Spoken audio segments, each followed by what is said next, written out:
good friend Chris Hart, who nobody cares about, was on the show. That's right. And so was our good friend Alan Denny, who even less people care about.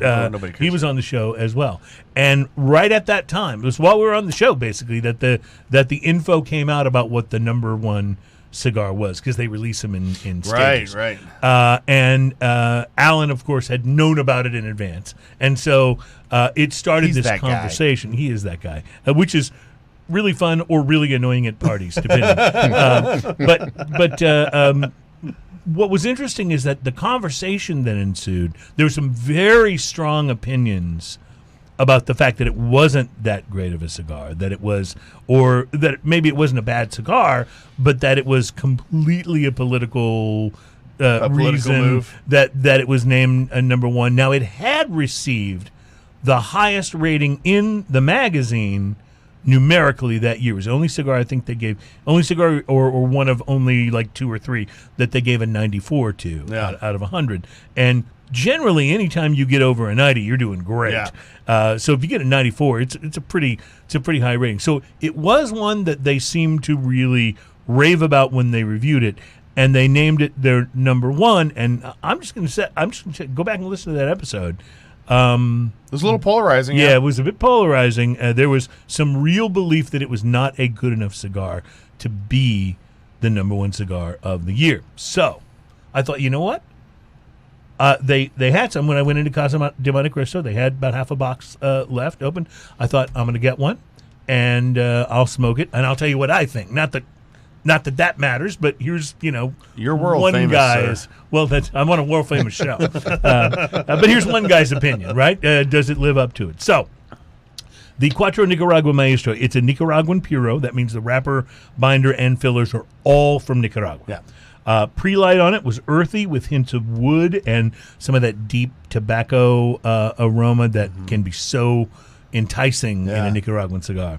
I used a straight cut, and it lit quite easily with a match. I decided to use a match. I don't know why.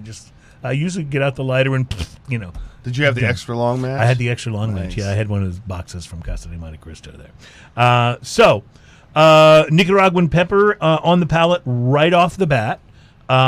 But it didn't take long to get those earthy flavors coming through that I had detected on the pre-light.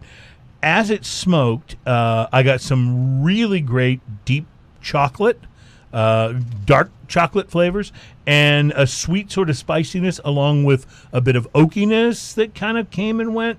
And all of it had this really nice creamy mouthfeel. You know what I mean when I say that? When a cigar just smokes like really creamy, not so much the flavor of, but the feel of the smoke. The feel of the smoke is just kind of velvety and creamy.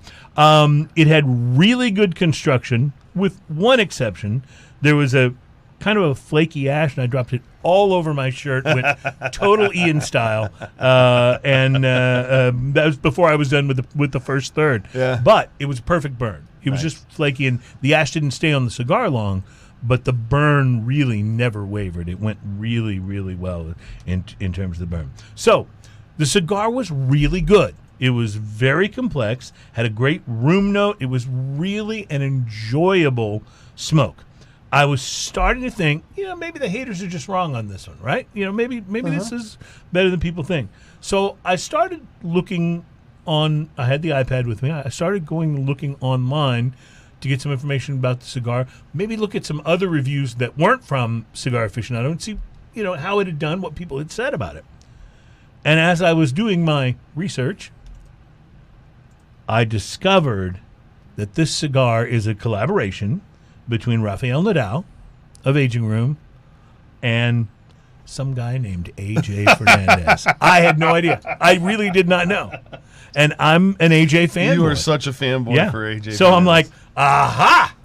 Now I know what I liked about this. So overall, I enjoyed the cigar very much. I do get why it was rated very highly.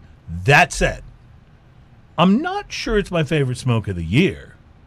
In fact, I'm really not even sure it's my favorite AJ. It was good. I mean, really good. But is it better than the Bella Artes Maduro?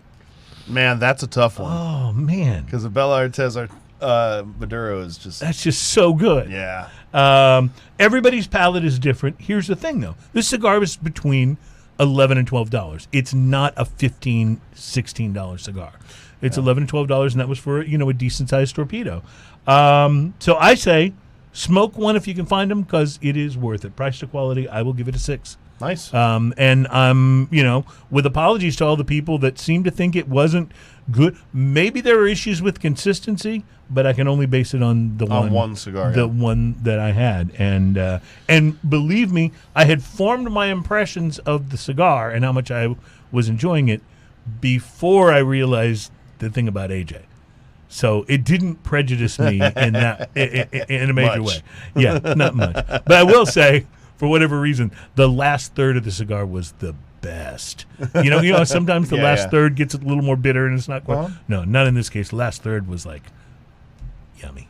Nice. So I enjoyed it. Find one, even if just so you can smoke it and see what you think of the number one cigar of the year. If you can find one, smoke it. Now, I did notice as I was looking through online that a lot of the online places are saying, "Oh, we're back ordered." So it may not be easy to find. It's really nice though when the price point of the number one cigar of the year is affordable. Yeah, because last year was the Encore. Was the Encore, and it was reasonable too. Yeah, I mean, it wasn't a cheap cigar, but I think it was like in the 13, 14. And it wasn't like outlandish, but I hate it when people go, "Hey, the number one cigar we have is $42 a stick." Yeah, exactly.